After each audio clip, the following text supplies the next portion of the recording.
नहमदुहु वनुसल्ली वनुसल्लिमु अला रसूलिहिल करीम अम्मा बाद फ़अऊज़ु बिल्लाहि मिनश शैतानिर रजीम बिस्मिल्लाहिर रहमानिर रहीम।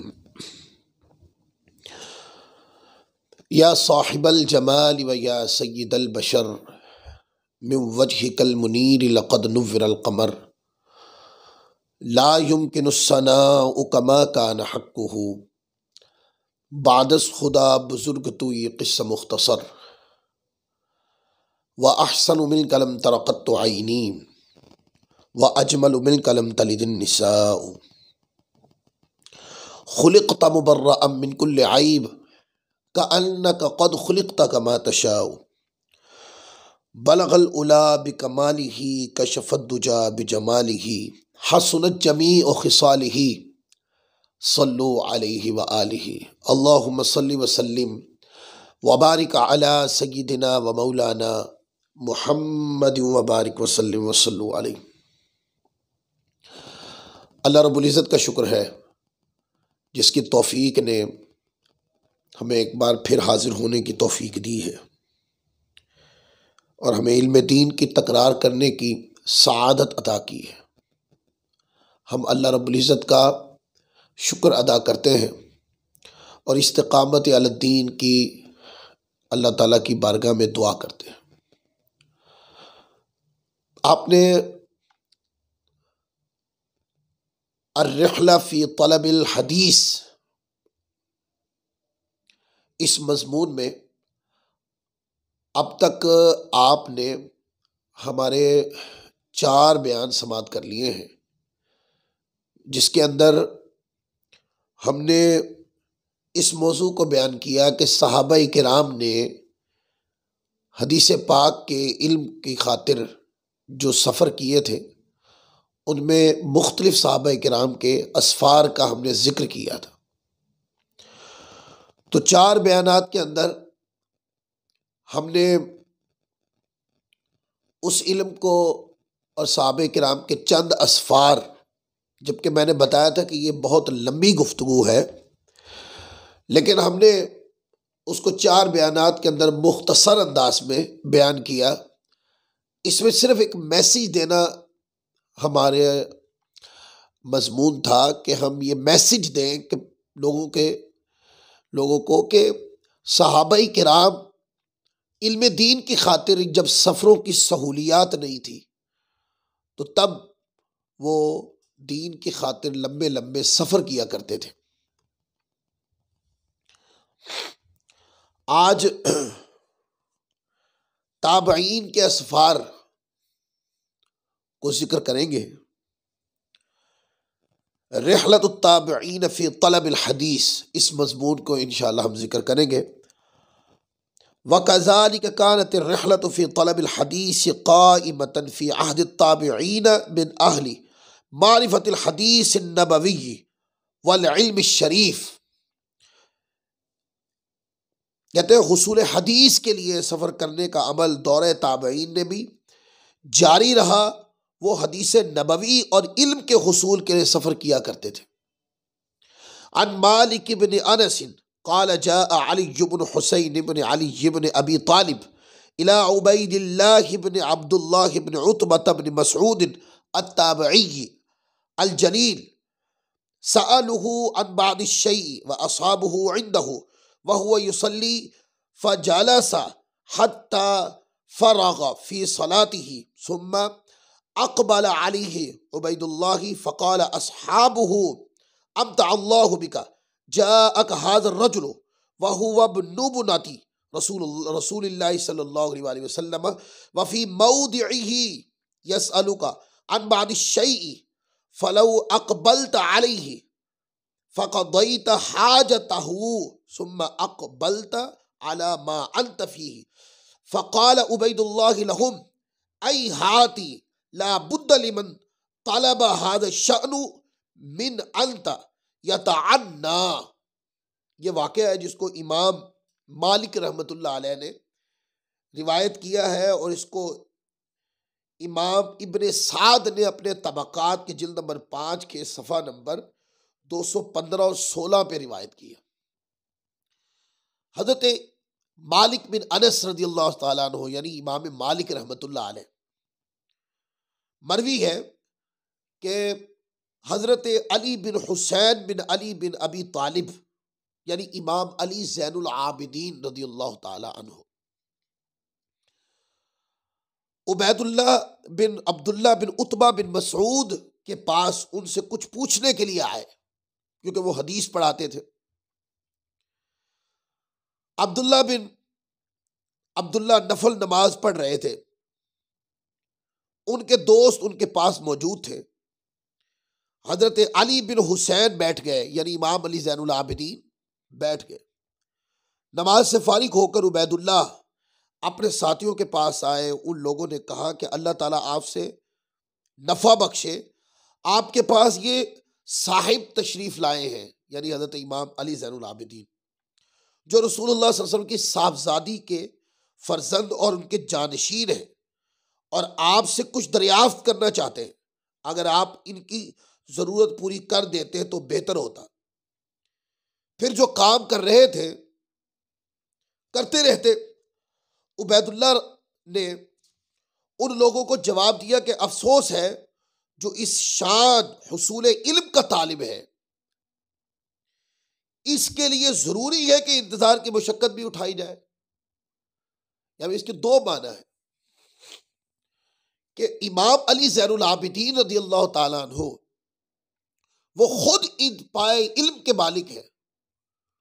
उनके लिए जरूरी नहीं है कि वो मुझसे इल्म हासिल करने के लिए जहमत उठाएं। लेकिन आप देखें कि पाए इल्म ऊंचा है, लेकिन कोई हदीस होगी ना जो उबैदुल्लाह के पास थी, तो इमाम अली ज़ैनुल आबिदीन अपने बुलंद मनसब की वजह से बुलाया नहीं। बुला भी लेते तो आना पड़ता ना, पर बुलाया नहीं। क्या किया? खुद चल के उसके पास चले गए। और फिर क्या हुआ कि जब नमाज पढ़ते देखा तो कोई जल्दबाजी के कलिमात नहीं कहे, बल्कि आप खामोशी से तशरीफ फरमा हो गए। जब वो फारिग हुए तो उन्होंने इमाम अली ज़ैनुल आबिदीन को देखते ही फरमा दिया कि आप तो मुझसे बहुत बड़े आलिम हैं, लेकिन आप एक मसला पूछने या एक हदीस पूछने मेरे पास तशरीफ लाए हैं, तो आपको नहीं आना चाहिए था, मुझे हुक्म देते। यानी इस बात में इस तरफ इशारा है कि जो खुद इस पाए इल्म का मालिक हो, क्या उसको भी जरूरत है कि वो मेरे जैसे बंदे से पूछने के लिए आए? लेकिन इमाम अली ज़ैनुल आबिदीन रदियल्लाहु ताला अन्हु का जाकर इल्म हासिल करना, ये इस बात की दलील है कि इल्म में छोटा बड़ा नहीं होता। यानी कि जब इल्म हासिल करना हो तो फिर छोटा बड़ा नहीं देखा जाता होता। हाँ, इल्म में छोटे बड़े होते हैं। जिनके पास इल्म ज्यादा होता है वो बड़े होते हैं, जिनके पास इल्म थोड़ा होता है वो छोटे होते हैं। लेकिन जब इल्म हासिल करना हो तो फिर अपने बड़ेपन को नहीं देखा जाता और फिर छोटापन नहीं देखा जाता। जब इल्म हासिल करना हो या कोई चीज पूछनी हो तो फिर जाके पूछ ली जाती है। हमारे अकाबिरीन की ज़वात जो है वो हमें ये तालीम और दर्स देती है। फिर इसी तरह अब देखिए, इमाम अली ज़ैनुल आबिदीन चल के गए पूछने के लिए। हो सकता था किसी खादिम को भेज के फरमाते कि जाओ ये वाली हदीस उन्हें के कापी पे या किसी कागज पे लिख के मुझे भेज दे। रिवायत का ये अंदाज भी दुरुस्त है, आगे आएंगे, मैं इस पर गुफ्तगू करूंगा।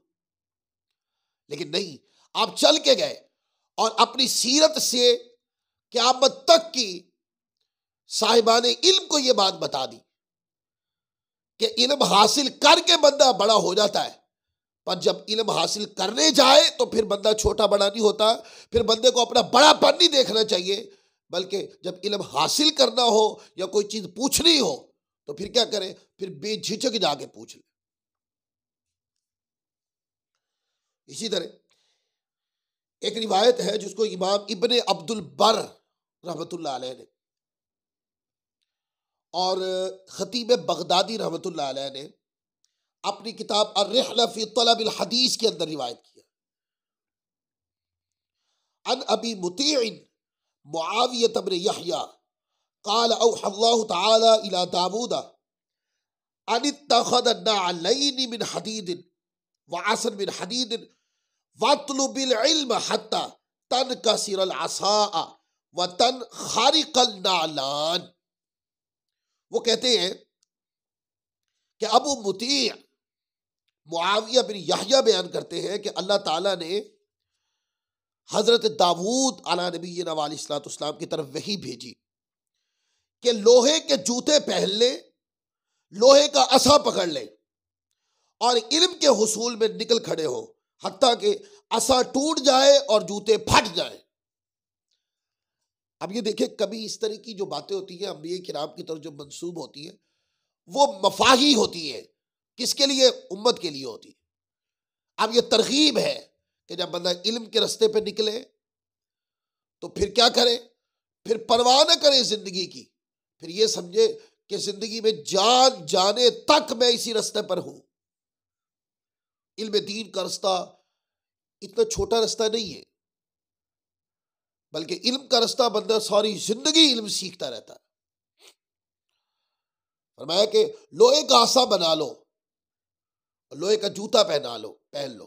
इसका मतलब ये होता है कि ये वो रास्ता है जिसपे बड़ा ही मुस्तहकम होकर चलना है, इरादे ऐसे हो कि पुख्तगी न टूटने पाए। इसको इमाम इब्ने अब्दुल बर ने अपनी किताब जामे बयानुल इल्म के अंदर भी रिवायत किया और खतीब बगदादी ने भी इसको रिवायत किया। अन उमर इब्न नाफिअ अन इकरमा मौला इब्न अब्बास फी कौलिही तआला अस्साइहून क़ाल हुम तलबतुल हदीसी। इसको खतीब बगदादी ने भी रिवायत किया और भी कई उलमा ने। उमर बिन नाफे रदियल्लाहु ताला जो जलील कदर ताबी, हजरत इब्न अब्बास रदियल्लाहु ताला अन्हो के आज़ाद करदा गुलाम हजरत इकरमा से अल्लाह ताला के फरमान अस्साइहून का माना क्या है? तफसीर पूछी तो उन्होंने फरमाया इससे मुराद हदीस के तुलबाए किराम है। यानी इसकी मुराद और भी है, लेकिन मुराद ये कि इससे मुराद हदीस के तुलबाए किराम इसकी मुराद में शामिल है। हजरत इकरमा ने यह तफसीर बढ़ाई। फिर इसी तरह अन अबिल आलियती क़ाल कुन्ना नस्मउर रिवायता बिल बसरती अन अस्हाबि रसूलिल्लाह सल्लल्लाहु अलैहि वसल्लम फलम नर्दा हत्ता रकिबना इलल मदीनती फसमिअनाहा मिन अफवाहिहिम। इमाम दारवी रहमतुल्लाह अलैह ने लिखा, हजरत अबू आलिया बयान करते, ये भी जलील कदर ताबई बयान करते कि बसरा में अहले बसरा से रसूल पाक सल्लल्लाहु अलैहि वसल्लम के सहाबाई किराम की रिवायात सुना करते थे। वो कहते बसरा के अंदर इल्मी हलकात होते तो सहाबाई किराम की रिवायात पढ़ी जाती कि फला रिवायत हुजूर अलैहिस्सलाम से फला सहाबी रदियल्लाहु ताला ने की, फला रिवायत फला सहाबी ने हुजूर अलैहिस्सलाम से की। तो जब वो रिवायत बयान होती तो सहाबी रदियल्लाहु ताला अन्हु का नाम आता। तो हजरत अबू आलिया फरमाते हैं कि हमने ये भी सुन रखा होता कि ये सहाबी रदियल्लाहु ताला अन्हु बाहयात है अभी मक्का में, मदीना में या किसी भी खित्ते में। तो वो कहते हैं कि जब हम उनके नाम सुना करते, लेकिन इसी पे मुतमइन्ना होते कि उनकी रिवायत करना कोई रिवायत किसी ताबई ने हमें सुना दी, जबकि वो सहाबी रदियल्लाहु ताला जिंदा है। तो वो कहते हैं हम इसी पे मुतमइन्ना होते, बल्कि सवारियों पे सवार होकर मदीना मुनव्वरा की तरफ सफर करते, सहाबाए किराम की अपनी जुबान से जाकर वो हदीस समात करते, यानी कि किसी ताबई के जरिए वो रिवायत उन तक पहुंच गई है, पर उनको पता चला है कि इस ताबई ने जिस सहाबी रदियल्लाहु ताला अन्हु से हदीस रिवायत की है वो अभी हयात है। तो क्या हजरत अबुल आलिया फरमाते हैं कि हम फिर बसरा से सफर करके मक्का मदीना जाते और वहां पर जाकर उनसे मुलाकात करके वो रिवायत उनकी जुबान से बराह रास्त भी सुनते। हालांकि इल्म तो पहुंच गया है, इल्म तो पहुंचा है ना, लेकिन वो वास्ते के साथ पहुंचा है। और जज्बात ये होते हैं कि मैं खुद सुनूं जाकर, ताकि वास्ते के बगैर सुन लूं। और फिर सुनते और सुनने के बाद फिर सहाबे ताबईन अपने इलाकों में वापस आते और फिर दूर दराज से दीगर ताबईन उस इलाके में आकर हदीस का सिमा करते। तो ये सहाबा किराम की रिवायत शुदा हदीसों को उनके जरिए आगे रिवायत करते थे। और बसरा, कूफा, बगदाद, मक्का, मदीना, ये वो शहर थे कि जो उस वक्त इल्म दीन का मरकज बन चुके थे ताबईन के दौर में। इसको इमाम दारमी रहमतुल्लाह अलैह ने अल मुक़द्दिमा के अंदर रिवायत किया है। अल्लामा इब्न असाकिर में तारीख़ दिमश्कुल कबीर में रिवायत किया। इब्न साद ने तबक़ात के अंदर, ख़तीब बगदादी ने भी अपनी किताब में इसको रिवायत किया। आगे है अन मालिकिन क़ाल बलगनी अन्न सईद इब्नुल मुसय्यिब कान यक़ूलु इन कुल्तु लअसीरुल लयालिया वल अय्याम फी तलबिल हदीसिल वाहिद व फी रिवायतिन क़ाल इन कुल्तु लअसीरु फी तलबिल हदीसिल वाहिद मसीरतल लयाली वल अय्यामी व फी रिवायतिन क़ाल इन कुल्ता लअरहलुल अय्याम वल लयालिया फी तलबिल हदीसिल वाहिद। इमाम मालिक रहमतुल्लाह अलैह बयान करते हैं, मुझे खबर मिली कि हजरत सईद बिन मुसय्यिब, ये भी जलीलुल कदर ताबई थे और किबार ताबईन में इनका तज़किरा मिलता है किताबों में। फरमाते अगरचे मुझे एक हदीस के हुसूल के लिए कई रातें कई दिन का सफर करना पड़े तो मैं जरूर करूंगा। इमाम बैहकी रहमतुल्लाह अलैह ने इसको अपनी किताब में रिवायत किया और इब्न अब्दुल बर ने अपनी किताब में इसको जामे बयानुल इल्म में रिवायत किया। इमाम बैहकी ने सुनन कुबरा में। फिर आगे फरमाते एक रिवायत में उन्होंने कहा अगरचे मुझे एक हदीस के हुसूल के लिए कई रातें और कई दिन का सफर करना पड़ता तो मैं जरूर जाता। फिर एक रिवायत में कहा कि अगर मुझे एक हदीस के हुसूल के लिए कई रातें कई दिन का सफर करना पड़ता तो मैं जरूर करता। एक हदीस के लिए यह रविश ताबीन ने कहां से सीखी? यह सहाबा किराम की सीरत से अडॉप्ट की और इल्म दीन पे मेहनत की, मेहनत शाका की, क्योंकि ये इल्म जो था इसको इकट्ठा करना था, इसकी हिफाजत जरूरी थी, क्योंकि यही इल्म जो था इसको इल्म शरीयत कहते हैं। इसी इल्म से शरीयत के कवायद और ज़वाबित मुरत्तब होने थे और इसी इल्म से कुरान पाक की तफसीर थी और यही इल्म था जिसने क़यामत तक लोगों की रहनुमाई करनी थी। हजरत मकहूल फरमाते ये भी ताबई थे।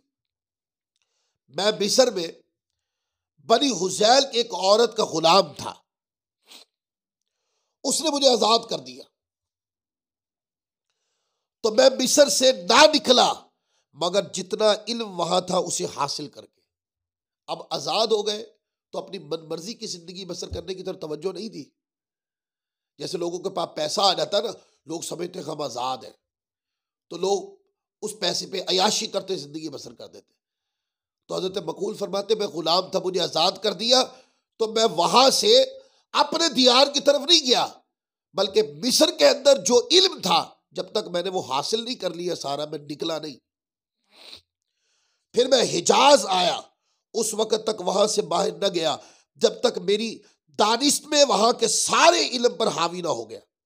फिर मैं इराक आया तो वहां से न निकला मगर मेरी दानिश में जितना इल्म वहां था उसे हासिल करके फिर मैं शाम आया और उसे हुसूल इल्म की खातिर खंगाल डाला, उसको पढ़ा, उसके अंदर से दीनी मसाइल को बयान किया, दीनी मसाइल निकाले फिर लोगों में बयान किए। यानी कि मेरी तदरीस का आगाज फिर मुल्क शाम में जाकर हुआ। इससे पहले आज़ाद होने के बाद मैं मिस्र में रहा, इल्म पढ़ता रहा, मुल्क हिजाज गया, मुल्क हिजाज में कई शहरों में गए, मक्का में, मदीना में, जो सहाबा ताइफ में रहते थे वहां गए, वहां पर जाके इल्म सीखा। उसके बाद कहा कि मैं इराक आ गया क्योंकि मौला कायनात ने दारुल खिलाफा बना दिया था कूफा को और ये इल्म का मरकज बन गया था। फिर यहां मैंने इल्म हासिल किया और जब मैं इन तमाम इलाकों से अपनी बिसात के मुताबिक सारा इल्म हासिल कर चुका, फिर मैं शाम आया और उसके बाद मैंने फिर इल्म से फ़िक़्ह मुरतब करना शुरू की और फिर मैंने इसकी तदरीस शुरू की।